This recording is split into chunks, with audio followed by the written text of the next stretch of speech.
أهلا بيكم في سلسلة لقاءاتنا الحصرية اللي هنناقش فيها مع علماء تاريخ وخبراء آثار من أنحاء العالم الحقائق التاريخية والشواهد الأثرية والتفاصيل الكاملة وكل ما هو متاح عن الملكة كليوباترا آخر ملوك مصر والبطالمة وأشهر الملكات في التاريخ المصري القديم، وده للفهم والاستيعاب أولا، ثم للتوضيح والرد على وثائقي نتفليكس المدعوم ثانيا. الحقيقة إن قررنا تكون لقاءاتنا مع خبراء ومتخصصين من الأجانب، مش علشان نثبت على لسان أشخاص غير مصريين إن كليوباترا لم تكن من أصحاب البشرة السمراء، لأن الأمر محسوم ومثبت تاريخيا من خلال كل المتاح عنها من عملات وتماثيل ورسوم بهيئة مقدونية، لكن الاختيار ليكون كشف لزيف خطابات نتفليكس لمسلسلها كوين كليوباترا وما يشبهها من داخل المنظومة، وبمتخصصين حقيقيين كانوا يقدروا يعتمدوا عليهم لو عندهم رغبة جادة في المعرفة الحقيقية مش الرسائل الملونة. لقاءنا النهاردة من اليونان مع دكتور أيونيس كوتولس، الدكتور والمحاضر في الجغرافيا السياسية بجامعة أثينا في اليونان. دكتور أيونيس, welcome on يوم 7 TV. Thank you very much for your kind invitation. Greetings to all our Egyptian friends from Athens. I'm very honored to be here today. Yeah, thank you very much. First of all, Doctor, could you tell us more about your specialty and academic studies? Yes, I have studied history, have a PhD in history, and a second PhD in geopolitics and international relations. And I have written about this issue of Afrocentrism and, the theft of Egyptian and Greek history. And just recently, the previous week, I had an article in Al-Ahram about this issue. So let's go to the Netflix series promo. When you watched the Netflix series promo, what came into your mind, Dr. Ioannis? Yes, this is a clear case of historical revisionism, to change history and to rewrite it, but in a false way. In a way that it's not true. This is, and I would like also to quote your great scientist, Dr. Zahi Hawass. Yes. He said that it's completely distorts and it's a fake history of Cleopatra. And,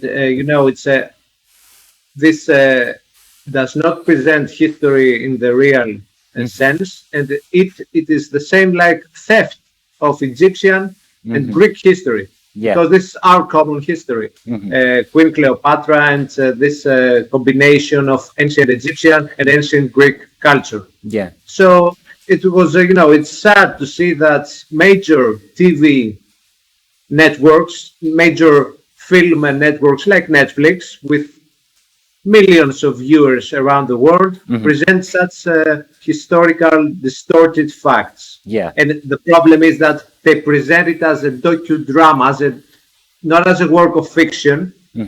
If it was a film, would be no problem. But they present it like a documentary, like it's real. That's a problem. Dr. Ioannis, I read your article. When did you decide to write this article attacking the movie's promo? Yes, very interesting question. Thank you. I decided to write this article to highlight the truth.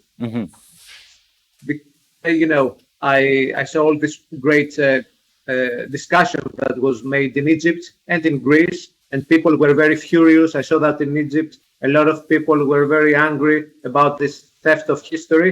So I wanted to write something to show the historical truth. And, Egyptian people have the right to their own history. Yeah. So our history is global, of course, but yes. In a sense, it's also national. Egyptian history has meaning for everybody, but most of all, it has a meaning for the Egyptian people. And Greek history has a meaning for everybody. Sure. But it also has a special meaning for us Greeks. So we should not distort history. We should not change history or falsify it and actually steal the cultural achievements of the Egyptian people or the Greek people. Yeah. And in this case, Cleopatra. And why do they insist on showing Queen Cleopatra as a Macedonian origin and in the form of a black-skinned lady? Yeah. They present Cleopatra as a person of sub-Saharan origin, and Cleopatra was Mediterranean. Yes. That's like modern Egyptians and modern Greeks are. We are Mediterranean. Mediterranean, So yes. she had Mediterranean characteristics. We're not saying that she was, with blonde eyes like Northern Europeans. She was like us, Mediterranean. Mm-hmm. They insist on this. Your question was, why do they insist? They insist on this because they have a false sense that they can address some injustice against African Americans by rewriting history and, giving achievements that actually belong to other people, to the Egyptian and Greek people. Yeah. Perhaps the intentions are good, but the result is bad. Because if we teach our students and our viewers, because millions of people will see this, Of course, that, yes. you can distort history. We are not teaching them to be proud of their heritage. We teach them that you cannot trust science. We have to trust the truth. And in your opinion, is it that attempt to falsify the history? Yes, this is a clear attempt to falsify history. And, in the past also, they tried to present ancient Egyptian civilization as, sub-Saharan, when this is not true. Only the 25th dynasty had Nubian ancestry. There was like 25 dynasties before. Yeah. It was indigenous Egyptian civilization. So this is an attempt, deliberate attempt. Why? Because there were so many protests in Egypt. There was this lawyer who has actually tried to stop this. So they could, issue a clarification and say, okay, we know it's not true, but we're making a work of fiction. Yeah, I This understand. is legitimate. We could accept this, but they insist and they try to present this as a documentary. That is a problem. Yes, of course. Recently, Doctor, the term of Afrocentric began to spread. What are the reasons for the emergence of this movement? So this issue of Afrocentrism, it's an ideological movement. It has roots that go way back in the 20th century, but it was more popular during the late 1980s, 1990s. Okay. So because African Americans have suffered in the past great injustices, there is this sense of, trying to find a glorious history to compensate for this injustice that they have suffered. They want So to find the they- history. Yeah. Yeah, but the problem is that they should not take the history that is Egyptian or Greek to do that. They have their own very interesting and glorious history. They have the great queens, kingdoms in sub-Saharan Africa, and the research should focus on these great African civilizations, which were African, but not on ancient Egypt or Greek persons. As a scientist, doctor, and a history writer, how do you confront the Afrocentric and to spread the facts around the world? Thank you very much. Very interesting question, because we don't only have to complain or protest, we have to do something. Yeah, sure. So we have to write about this issue, and we have to inform the people. We have to appear like at your excellent TV show tonight. So we have to inform the people, to tell what is true.